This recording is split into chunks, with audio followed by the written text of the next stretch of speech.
할렐루야. 예, 우리 수요 오전 예배 오신 여러분을 주님의 이름으로 축복합니다.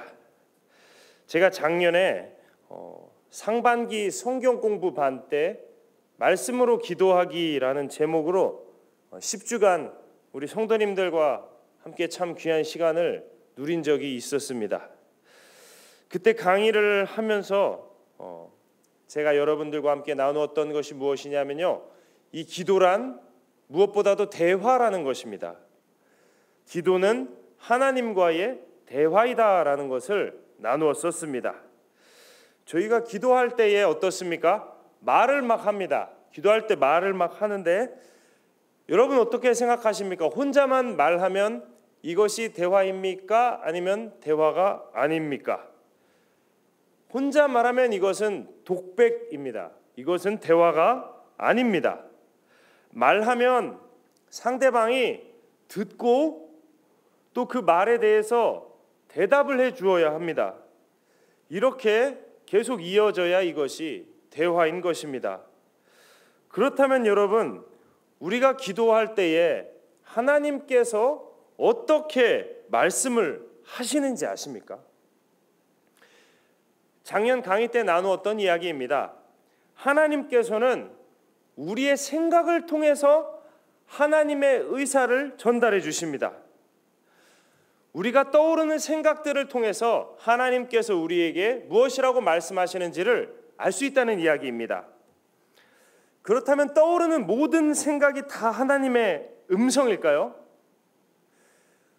우리가 살아가면서 여러 가지 생각들이 떠오릅니다.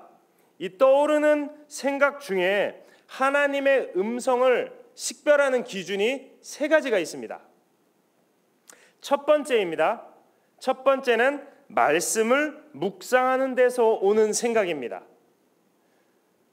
다른 잡지책 아니고요, 소설책 아니고 말씀을 묵상하다가 우리의 마음 가운데 무언가가 떠오른다? 그러면 그 생각은 하나님의 음성일 가능성이 상당히 높습니다. 두 번째 기준입니다.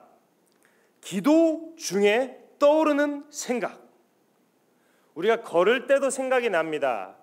심지어 누워 잘 때도 여러 가지 생각이 듭니다. 그러나 성령님의 일인 성령님께서 우리 마음 가운데서 시작하시는 이 기도 중에 떠오르는 생각이 있다면 그 생각들은 하나님의 말씀에 상당히 가깝습니다. 세 번째 기준입니다. 공동체와 함께하는 가운데 이루어지는 생각이 하나님의 말씀일 가능성이 상당히 높습니다. 이것이 무슨 뜻이냐 하면요, 이 공동체라는 환경 가운데 떠오른다는 거예요. 예를 들어 공동체와 함께 저희가 생활을 하고 있죠. 그런데 누구를 미워해라, 싫어해라, 그러면 그것은 이 공동체라는 상황 가운데 어울리지 않는 생각이기 때문에 하나님의 말씀일 가능성이 현저히 떨어지는 거예요. 어떤 특별한 생각이나 어떤 특별한 하나님의 말씀이 내 마음 가운데 떠올랐다, 그러면 그것을 또 담임 목사님의 말씀에 비추어 보거나 아니면 목사님들, 주의 종들과의 상담을 통해서 또 하나님의 음성인지 아닌지 우리가 분별하고 식별할 수 있다는 이야기입니다. 오늘은 제가 기도할 때 제 마음 가운데 크게 울렸었던 하나님의 음성을 여러분들과 함께 나누고자 합니다. 때는 바야흐로 2020년 3월 14일이었습니다. 사순절 기간이어서 저는 예수 그리스도의 고난을 기록한 본문들을 묵상을 하면서 기도를 하고 있었습니다. 예수님께서 이렇게 제자들에게 팔리고 배반당하시는 오늘 함께 읽은 이 본문을 묵상하고 있었는데, 이 배신과 예수 그리스도의 고난이 저의 삶 가운데 전혀 슬프게 다가오지 않는 것입니다. 여러분, 제가 저희 부교역자들 중에 한 분이 만약에 배반을 당했다 그러면 참 슬프시겠다 이런 마음이 들 텐데, 예수님이 제자들에게 팔리고 배반당하시는데 제 마음 가운데 전혀 감동이 없는 것입니다. 제가 왜 그럴까 곰곰이 묵상을 했었습니다. 제가 2019 2019년 말에 한 달 동안 총회 파송 선교사 훈련을 받았습니다. 우리 PPT 한번 보여주시겠습니까? 제가 서아프리카에 위치한 모리타니아라는 곳으로 파송을 받기 위해서 여러 가지 준비를 했었습니다. 다음 사진 부탁드립니다. 모리타니아의 여러 모습들입니다. 다음 사진도 한 장 더 부탁드리겠습니다. 2020년 2월에 파송을 받으려고 준비를 하고 있었는데 이 선교지의 여러 가지 상황들이 너무나 급격하게 변했고 또 저의 부족함으로 인해서 선교를 못 가게 됐었습니다. 그리고 선교 파송이 취소되고 2019년 12월에 명성제일교회에 부임을 하게 되었습니다. 당시 저의 마음 가운데는요, 정말로 큰 좌절이 돌덩이처럼 저를 짓누르고 있었습니다. 여러분 혹시 계단으로 본당으로 올라오실 때 1층과 2층 사이에 있는 현수막이 무엇이라고 적혀 있는지 아십니까? 1층과 2층 사이에 있는 현수막에는 우리 교회가 후원하는 선교지라고 돼 있고 이렇게 적혀 있습니다. 나도 선교할 수 있다. 제가 그 글귀를 볼 때마다 마음이 울컥했습니다. 나는 선교할 수 없었는데 제 마음이 막 울컥한 거예요. 이게 당시에는 상당히 심각한 일이었는데 지금 생각하니까 조금 귀엽게 느껴집니다. 그 글귀를 보고 나는 선교할 수 없어 이러면서 막 울컥했던 기억이 납니다. 제 마음 가운데 이처럼 저의 이 꿈이 좌절되었다는 이 생각이 자리를 잡고 있으니까 하나님께서 저를 위하여서 고난 당하셨다는 그 이야기가 전혀 다가오지를 않는 것입니다. 주님께서는 제자들에게 팔리고 제자들에게 배반당하고 계십니다. 그러나 오히려 제가 하나님 앞에서 하나님께 따지고 있어요. 하나님, 송상현 선교사를 버리지 말아 주시옵소서. 오히려 제가 하나님께 따지고 있는 것이었습니다. 그렇게 본당 4층이었습니다. 저 자리에 앉아서 제가 기도를 하고 있었는데 하나님께서 바로 그때에 성경을 묵상하고 있을 그때에 기도를 하고 있을 그때에 공동체와 함께하고 있을 그때에 저에게 이런 생각을 일으켜 주셨습니다. 야, 송상현 선교사가 누구냐? 송상현 전도사가 누구냐? 저는 그때 그 느낌이 너무나 생생해서 지금도 기억이 납니다. 이 냉장고를 탁 열었을 때 그 제가 분명히 넣지 않은 소고기 설 선물 세트가 그 냉장고 안에 들어있음을 딱 발견한 그 느낌. 아니 이게 뭐야? 딱 이 느낌이었습니다. 그 음성에 굉장히 당황해하고 있을 때에 하나님께서는 한 번 더 너무나 분명하고 정확하게 이렇게 말씀해 주셨습니다. 송상현 선교사가 누구냐? 송상현 전도사가 누구냐? 나는 송상현을 위해서 죽었다. 정말로 너무나도 바짝 마른 몸으로 이렇게 말씀하시는 것이었습니다. 당시 저의 친척분 중에 한 분이 암으로 이제 소천을 하셨는데 그때 제가 병문안도 가고 장례식장도 다녀왔었습니다. 저에게 말씀하시는 예수 그리스도의 몸이 딱 그 암 환자의 마지막 모습처럼 정말로 깡 말라 있었습니다. 모든 생명을 다 쏟으신 모습으로 저에게 말씀해 주셨습니다.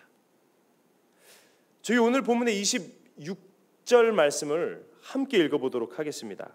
26절입니다. 시작. 그들이 먹을 때에 예수께서 떡을 가지고 축복하시고 떼어 제자들에게 주시며 이르시되 받아서 먹으라 이것은 내 몸이니라 하시고 아멘. 상현아, 이것이 송상현을 위한 나의 몸이니라 이렇게 주님께서 저에게 말씀해 주셨습니다. 그리고 송상현 선교사도 아닌 송상현 전도사도 아닌 송상현을 위하여 돌아가신 주님께서 그 피가, 그 흘리신 그 보혈이 저를 위한 것임을 알게 해 주셨습니다. 그리고 그 순간 참 적막했는데요. 막막했는데 그 시간이 저에게는 저를 다시 살게 하는 힘이 되었습니다. 여러분, 목사로서 사는 것, 선교사로서 사는 것, 어떤 직을 가지고 산다는 것은 참으로 귀하고 중요한 일입니다. 그러나 그 당시 2020년 3월 14일 그 당시 저의 마음 가운데는 어떤 생각이 있었냐면요, 특별한 무엇이 되어서 자아를 실현하고 싶은 어두운 동기가 제 마음 가운데 숨어 있었던 것입니다. 그리고 하나님께서는 그 시간, 기도하는 그 시간 저의 마음 가운데 찾아오셔서 제 마음을 하나님의 치료하는 손으로 만져주신 것이었습니다. 여러분, 우리가 우리 자신이 되기를 포기하면 역설적으로 참 예수 그리스도를 버리는 일이 되어버립니다. 내가 때때로 보기 싫고 때때로 나도 감당 안 되는 이 나로부터 도망치는 것은요, 우리를 위하여 보혈을 흘리신, 우리를 위하여 육체가 찢어지신 예수 그리스도를 욕되게 하는 일이 되기도 합니다. 우리가 우리 자신으로부터 벗어나서 담임 목사님께서 설교 마지막에 말씀해 주신 그 토끼처럼 멀리 멀리 도망가봤자, 멀리 멀리 도망친 인생에는 참 승리가 없습니다. 나라는 진실로부터 저 멀리 도망쳐봤자 허무함과 거짓만이 남을 뿐입니다. 하나님 앞에서 이 죄인이라는 말은 이 세상이 말하는 낙인 찍는 죄인이 아니라 다른 말이 됩니다. 하나님 앞에서 죄인이라는 말은요, 나는 하나님의 사랑 없이 못 살아요 라는 뜻입니다. 저희 한번 유아부 설교 같이 한번 따라 해볼게요. 나는 하나님 없이 못 살아요. 예, 우리 온라인에서도 잘 따라하고 계시죠? 나는 하나님 없이 못 살아요 라는 뜻이 되는 것입니다. 그 걸음은 하나님 없이 못 살기 때문에 느릿느릿 할 수밖에 없습니다. 토끼인 듯 멋을 내며 나는 특별한 사람이야, 나는 특별한 일을 하는 사람이야 하며 우리가 달려가 보지만요, 우리의 실존은, 우리의 꼬라지는, 이 송상현이라는 사람은 언제나 거북이처럼 하나님의 사랑에 이끌릴 때에만 뚜벅뚜벅 살아가는 것입니다. 여러분, 오늘 이 기도의 자리에, 또 이 기도의 시간에 참 잘 오셨고 잘 참여하고 계십니다. 기도의 자리는 이처럼 하나님의 사랑으로 말미암아 우리의 존재가 회복되고 살아나는 자리입니다. 행복해지는 이 기도의 자리에서 거북이의 은혜를 누리시게 되기를 주님의 이름으로 축복합니다. 빨리 목적지에 도착한들 뭐 있습니까, 여러분? 예. 그 관광 가이드 깃발 따라서 차 타고 슝 도착하면 뭐 있습니까? 거기에 뭐가 있지 않습니다, 여러분. 그 목적지를 가는 도중에서 만나는 수많은 풍경들, 수많은 사람들, 여러 가지 경험들이 그 여행을 행복하고 재미있게 하는 것 아니겠습니까? 느릿느릿 하나님께서 창조하신 참으로 아름다운 세상입니다. 이 세상의 아름다움과 하나님께서 곳곳에 숨겨두신 그 보석을 발견하면서 살아가는 것이 정말로 더 행복한 것입니다. 추가로 토끼보다 거북이가 훨씬 더 오래 삽니다. 하나님의 자녀로 하나님의 사랑을 마음껏 누리시는 이 시간 되시기를 주님의 이름으로 축원합니다.